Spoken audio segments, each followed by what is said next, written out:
Year of the horse. So, we start Papatayin mo ng aircon kasi lang.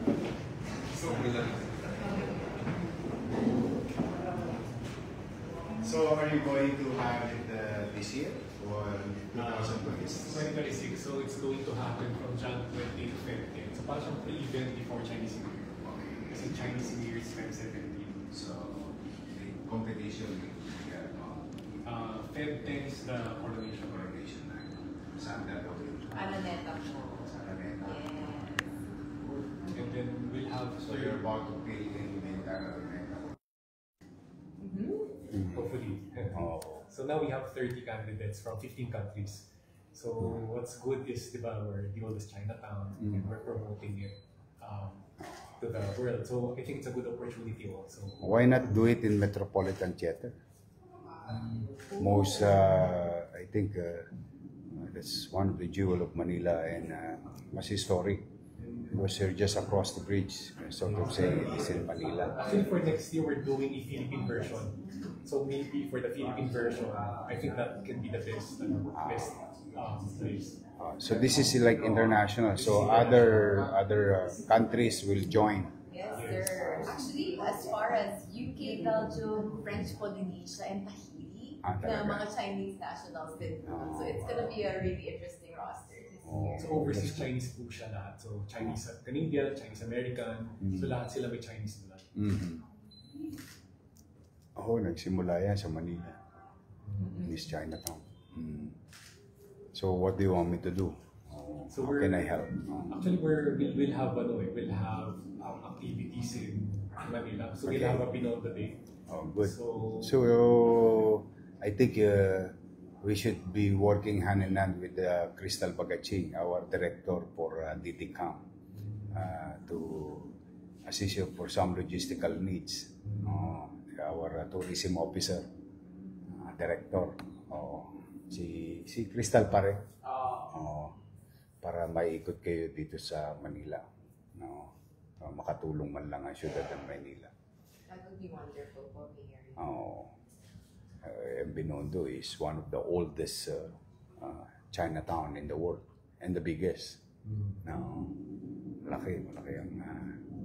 Sige, we'll be happy to receive you here. Bigyan nyo lang kami ng you coordinate lang with Ma'am Crystal para maasikaso kayo ng gusto. Kasi next year will be a very busy year for the city of Manila and the country because we are hosting the ASEAN. ASEAN will come. Tinanggap na ni President Marcos yung hosting for 2026. I think that's gonna be like July or August. But may pre-activity yun. Tapos doon sa plaza, itong Disyembre, pina-aprobahan ko na. Sabi ko, maglagawa kayo ng activities dyan sa Plaza Lorenzo Ruiz para meron man lang good vibes. Parang ginawa natin, parang Tony, ginawa nyo nung Hopia Day. So, in a matter of few days siguro, I'll visit the Plaza Lorenzo. Naglagay ako ng mga booth hanggang December 31. Para lang active. Sige, okay kami. I will see the contestant when they arrive. Mga January 28, yeah. Baka they can also visit you para at least you get to meet them. Si Paring Tony kasi is our director for Chinatown development. Anything Chinatown. Si Paring Tony he can coordinate with Madam Crystal at makakatulong kami sigurado for you to go around. Especially you should visit Bahay Chino, yung ating museum. Since my time as Miss Chinatown po, Mayor, yun po binibisita talaga na. You should visit that because we have great heroes of Filipino-Chinese ancestors who fought for the independence of this country during World War II. There is a squadron or I think battalion of Filipino-Chinese.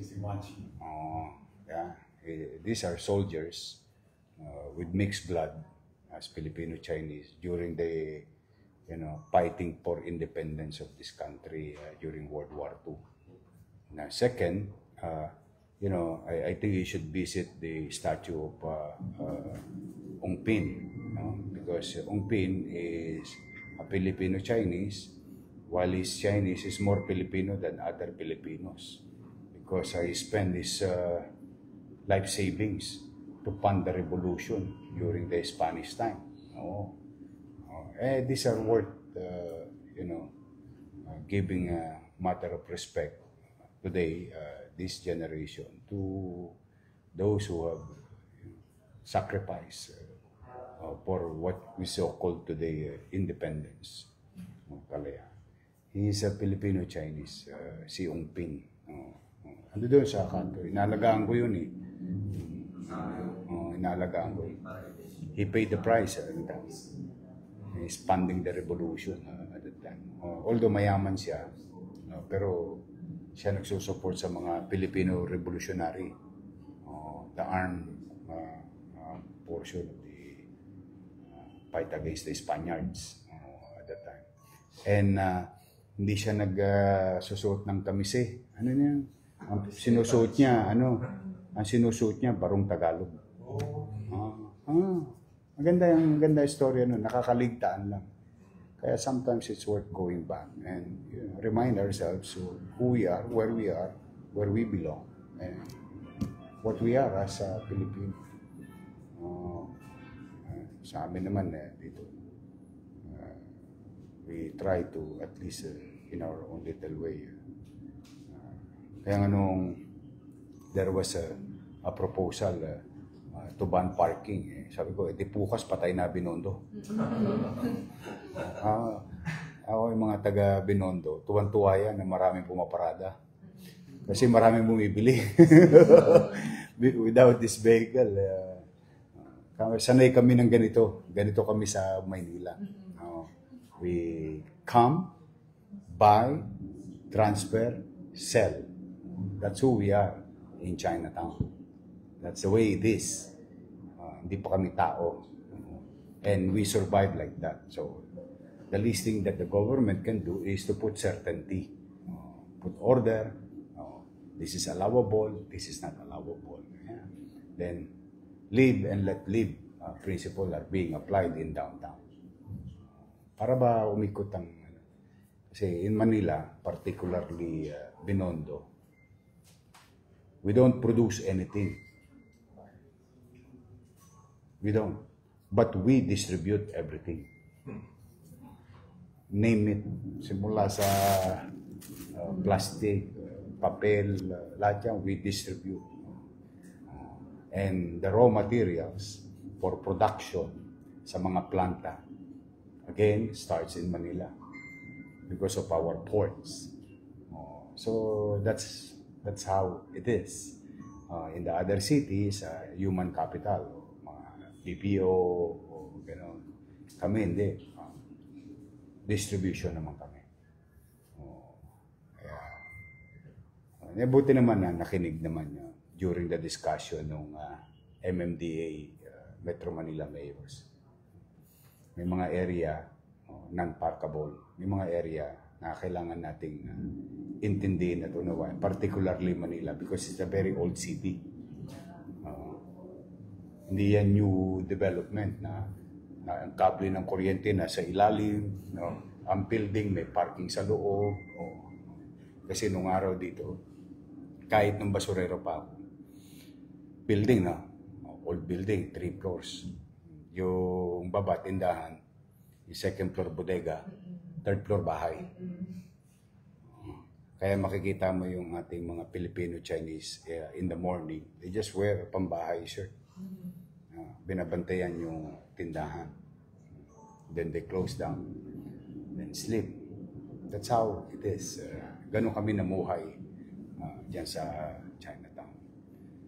So, through the years, no, umunlad yung mga Filipino-Chinese, and most of those nasa top 10 or what you call Taipans, no, has a story to tell that they started in Binondo. George T. Those people, Lusutan, everyone halos. So, yeah. Kaya maganda yung storya. Kaya I do believe in your goals about enriching, reminding that we,